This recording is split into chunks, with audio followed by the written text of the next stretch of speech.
Godda SP Mukesh Kumar, जैसे चोरी करने के लिए बुद्धि की आवश्यकता पड़ती है, वैसे ही कानून का गलत इस्तेमाल करने के लिए भी बुद्धि की आवश्यकता पड़ती है। लेकिन आपसे और आपके राजा बिछा थाना प्रभारी के दिमाग में बुद्धि, इसकी उम्मीद ही बेकार है। गोड्डा एसपी आपके थाना प्रभारी, जो राजा बिछा थाना प्रभारी हैं, योगेश यादव, उन्होंने एक एफआईआर करवाया 27/6/2026 को, और एफआईआर मुखिया जी के नाम से करवाया। मतलब मुखिया जी हैं राजा बिछा थाना प्रभारी, थाना क्षेत्र के राजा बिछा पंचायत के सुखलाल सोरेन, उन पर दबाव डालकर, उनको तंग कर कर, उनको भावनात्मक रूप से परेशान करके, उनके घर 10 बार 15 बार जाकर एक फर्जी एफआईआर करा। एफआईआर लिखने समय थोड़ा लग रहा है कि थोड़ा नहीं बहुते ज्यादा गड़बड़ी कर गए। होमगार्ड से दरोगा भले आप कैसे बन गए, योगेश कुमार जो थाना प्रभारी हैं राजा बिचा के, बुद्धि लेकिन न हुआ है। एफआईआर करने से पहले थोड़ा सोचना चाहिए था कि क्या लिखना है, जिससे थोड़ा बात मजबूती से रखा जा सके। अपने एफआईआर की है, और एक थाना प्रभारी, भी फिलहाल नाम नहीं लेंगे, उनको भी जानते हैं, जो और एक थाना प्रभारी को बैठाकर एफआईआर जो किए हैं ना, ड्राफ्ट, जो थाना प्रभारी नाम उनका जानते हैं, कौन थाना पर, उनका भी नाम बताएंगे। बहुत चतुर बन रहे हैं आप लोग ना, सबका नाम बताएंगे। एक थाना प्रभारी है और एक राजा बिठा थाना प्रभारी है योगेश कुमार, इन दोनों ने मिलकर एफआईआर ड्राफ्ट किया और मुखिया जी को दबाव डलवाया सिग्नेचर करने के लिए। सिग्नेचर तो मुखिया जी ने कर दिया, पर मुखिया जी अब डिनाई कर रहे हैं। मुखिया जी का कहना है कि जो बातें उन्होंने सुनी ही नहीं, जिस बात के लिए उनको परेशान ही नहीं किया गया, उस बात का एफआईआर किस बात का, अभी बहुत है। राजा बिछा थाना प्रभारी योगेश कुमार, आपकी नींद अवैध बालू से पैसा वसूलने में उड़ी रहती है, अवैध पत्थर से पैसा वसूलने में उड़ी रहती है, गो तस्करी में आपका थाना इन्वॉल्व है, उसका रात भर आप जागरना करते हैं, और लकड़ी आपके इलाके में अवैध तरीके से कटता है, उसका पैसा तसलने में आप रात भर जागते हैं, आपका नींद उड़ा रहता है। हम आपको बता देते हैं कि पहली बार आपका नींद उड़ेगा एक खबर पर, ठीक है, एक पत्रकार की वजह से आपका नींद उड़ेगा। एफआईआर फर्जी, कानून संबद्ध काम करते, सम्मान करते, लेकिन फर्जी, ठीक है।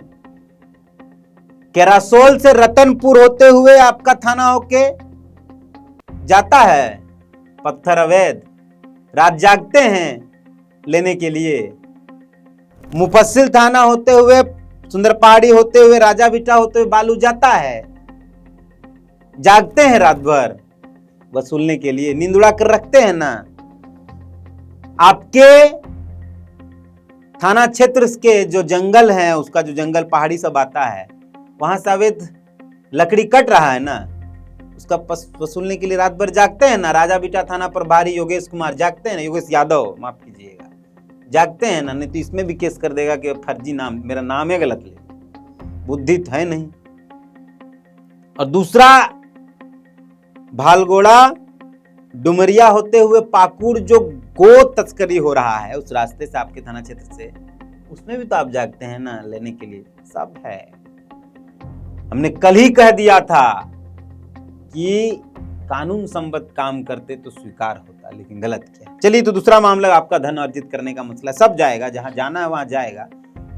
किस तरीके से इलाके में अवैध उगाई हो रही है, गोद तस्करी के नाम पर, लकड़ी के नाम पर, गिट्टी के नाम, मतलब पत्थर के नाम पर, बालू के नाम पर, सब जाएगा। एसपी साहब, आपका हिस्सा इतिहास पता है हमको, ठीक है। फिलहाल आते हैं राजा बिटा थाना प्रभारी पर। इन्होंने मुखिया जी पर इतना दबाव बनाया कि आज मुखिया जी खुद तनाव में है कि जो हुआ ही नहीं, मेरी उनसे कभी बातचीत नहीं, और ये बातचीत लिखवा दी गई, एफआईआर कर दिया गया।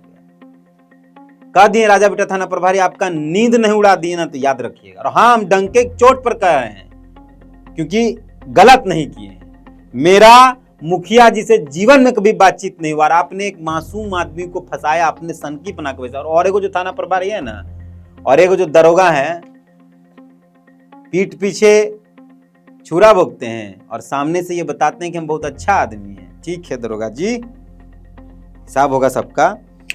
एफआईआर जो लिखाया गया है हम उसको पढ़कर सुनाते हैं। सेवा में थाना प्रभारी महोदय, राजाविटा थाना, प्रधानमंत्री आवास के नाम पर वीडियो बनाकर रंगदारी मांगने, जाति सूचक शब्दों का प्रयोग कर गाली गलौज करने के संबंध में महाशय संवेदन पर अपना एड्रेस, पता, नाम लिखा गया है, उम्र लिखा गया है। वर्तमान में मैं राजाविटा थाना, राजाविटा पंचायत के मुखिया के पद पर, मेरे द्वारा राजाविटा पंचायत में जितनी सरकारी योजनाएं आता है सभी लाभुकों को सही जानकारी इकट्ठा करके सभी पंचायत के सदस्यों के साथ मिलकर पेंशन, आवास सही लोगों को दिलाया जाता है। मैं और मेरे पंचायत समिति से ईमानदारी पूर्वक काम करते हैं, परंतु मेरे द्वारा इतने लाभों का आवास पेंशन दिलाया गया है। विजय ठाकुर पिता महेंद्र ठाकुर, ग्राम एड्रेस है जिला गोड्डा के द्वारा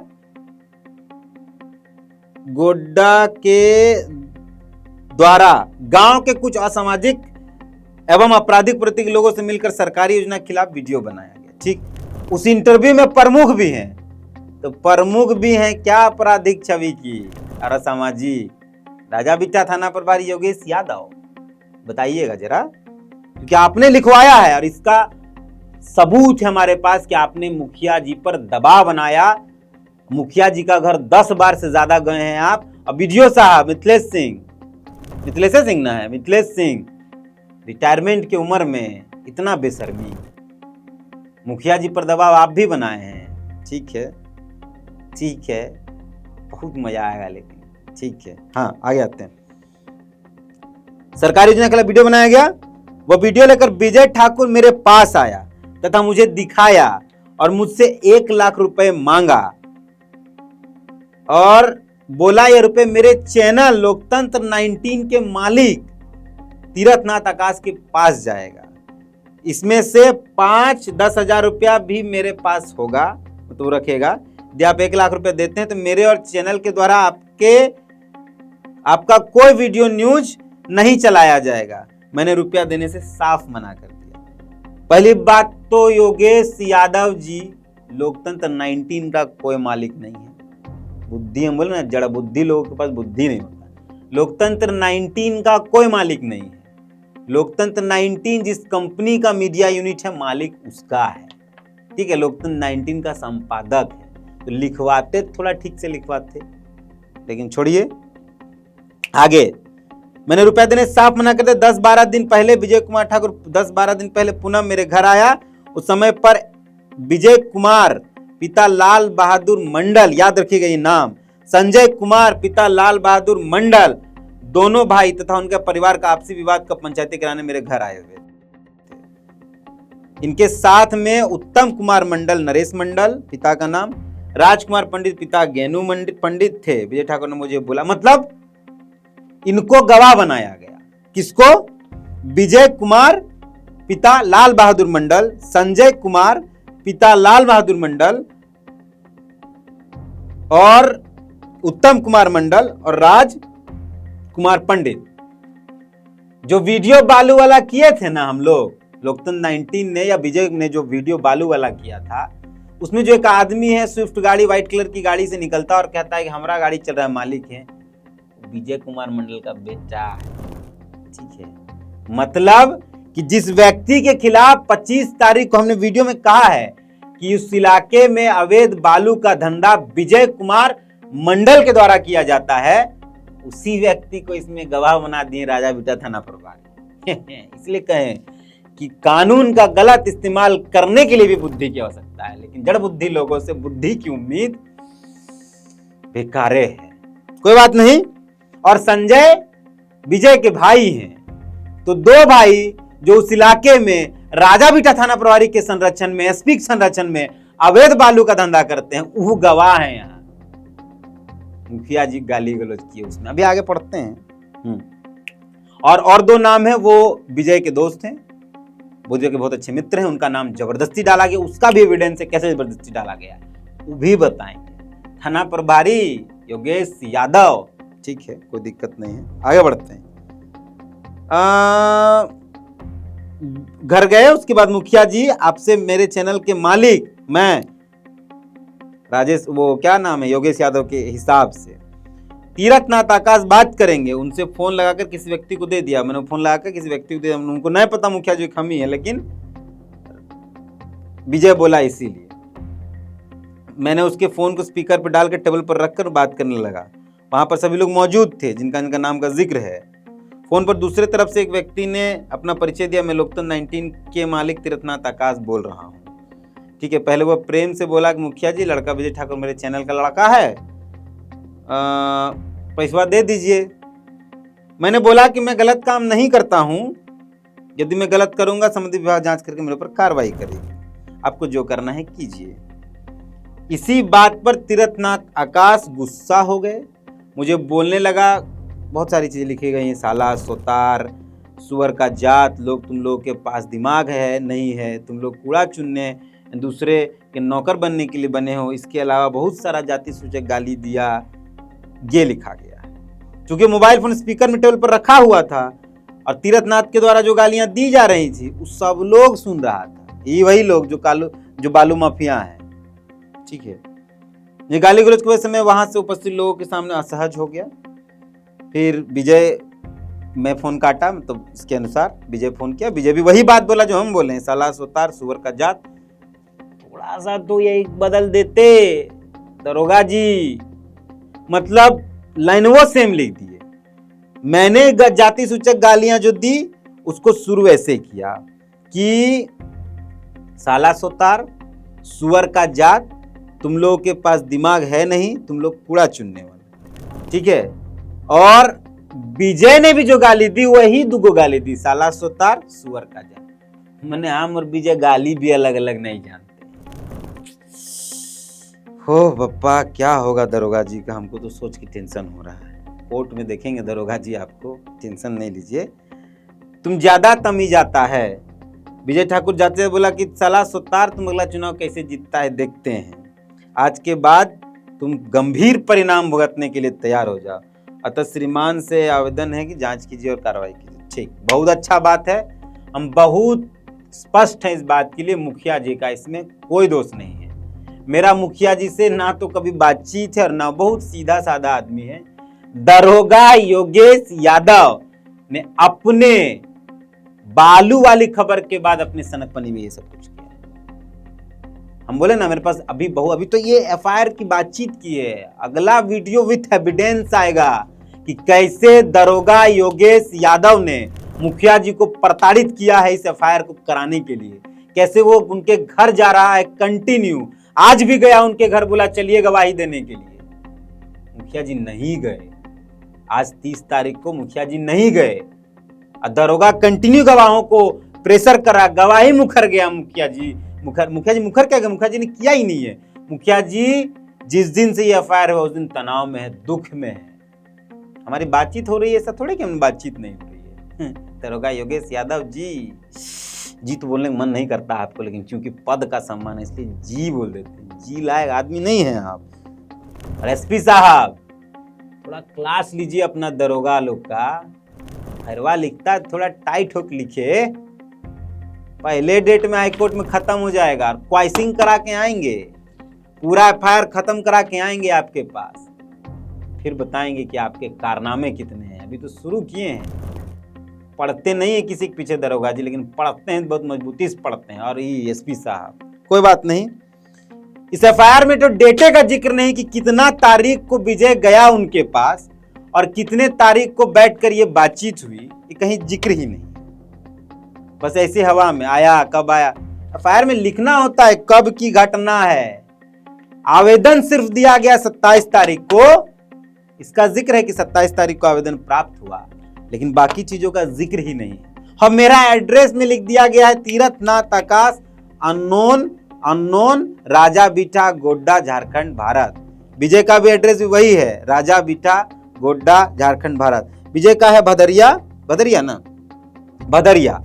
पिता का नाम महेंद्र ठाकुर, मेरे पिता का नाम अननोन।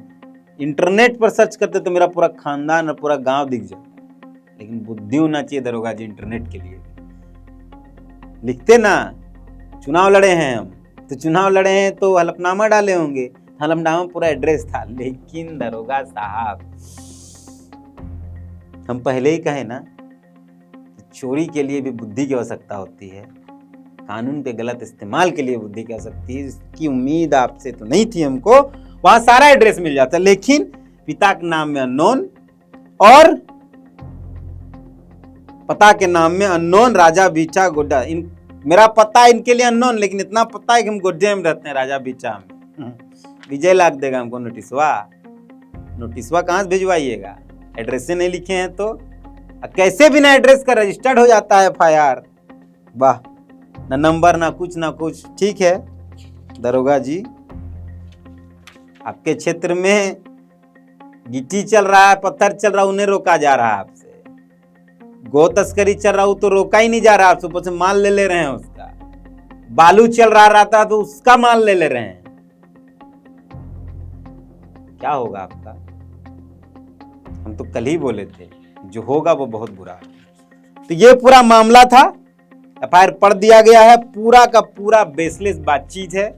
मेरी मुखिया जी से ना कोई बातचीत है, ना कोई हम जानते हैं उनको।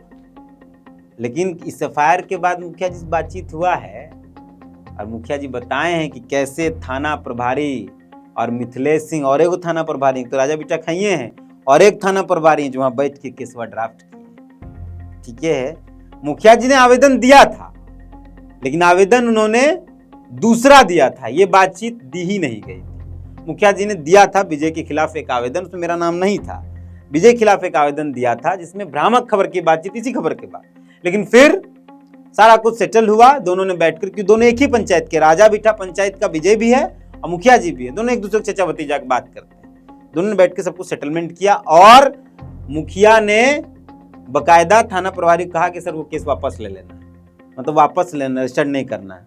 थाना प्रभारी ने कहा भी कि रजिस्टर्ड, हाँ रजिस्टर्ड नहीं करेंगे, लेकिन फिर उसके बाद ये कह दिया और अपने से लिख पड़ा, बोले उसका एविडेंस है कैसे लिखा गया है।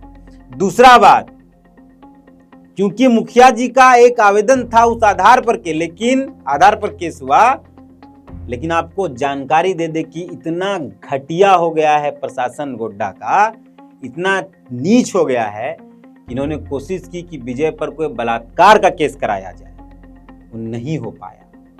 उसके बाद कोशिश की गई कि आर्म्स एक्ट में कोई केस कराया जाए, वो भी नहीं हो पाया।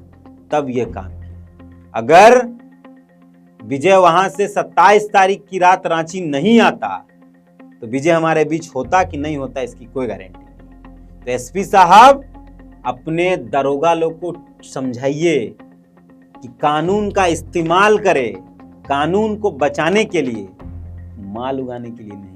ठीक है ना SP साहब, मुकेश कुमार, ध्यान रखिएगा। फिलहाल इस वीडियो को समाप्त करते हैं। कमेंट पर आपकी प्रतिक्रिया चाहता हूं, जो दर्शक इसके देख रहे हैं, और दरोगा जी को फिर से कह देना चाहते हैं, जब FIR का खेल खेलना है ना, तो इस खेल में हम भी महारत हासिल किए हैं, हम भी इस खेल को खेलने के लिए तैयार हैं। अब आप तैयार रहिएगा। फिलहाल मिलते हैं, जोहार।